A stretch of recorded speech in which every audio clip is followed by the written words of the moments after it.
2 Corinthians 11. I hope you will put up with me in a little foolishness. Yes, please put up with me. I am jealous for you with a godly jealousy. I promised you to one husband, to Christ, so that I might present you as a pure virgin to him.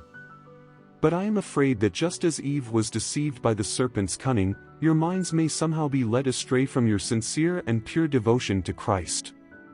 For if someone comes to you and preaches a Jesus other than the Jesus we preached, or if you receive a different spirit from the spirit you received, or a different gospel from the one you accepted, you put up with it easily enough.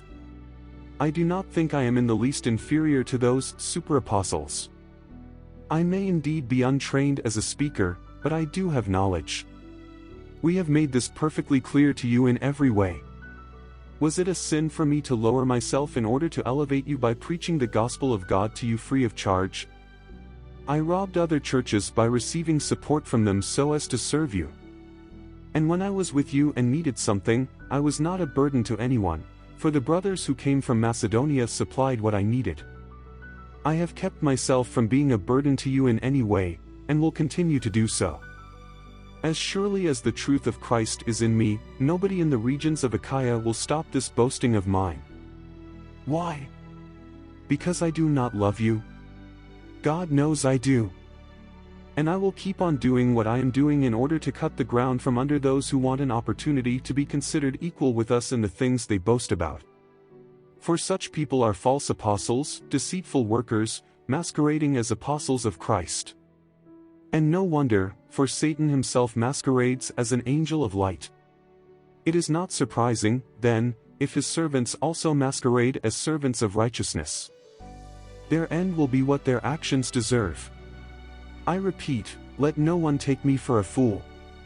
But if you do, then tolerate me just as you would a fool, so that I may do a little boasting. In this self-confident boasting I am not talking as the Lord would, but as a fool.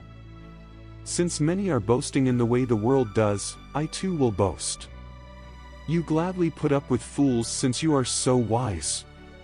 In fact, you even put up with anyone who enslaves you or exploits you or takes advantage of you or puts on airs or slaps you in the face. To my shame I admit that we were too weak for that. Whatever anyone else dares to boast about, I am speaking as a fool, I also dare to boast about. Are they Hebrews? So am I. Are they Israelites? So am I. Are they Abraham's descendants? So am I. Are they servants of Christ? I am out of my mind to talk like this. I am more.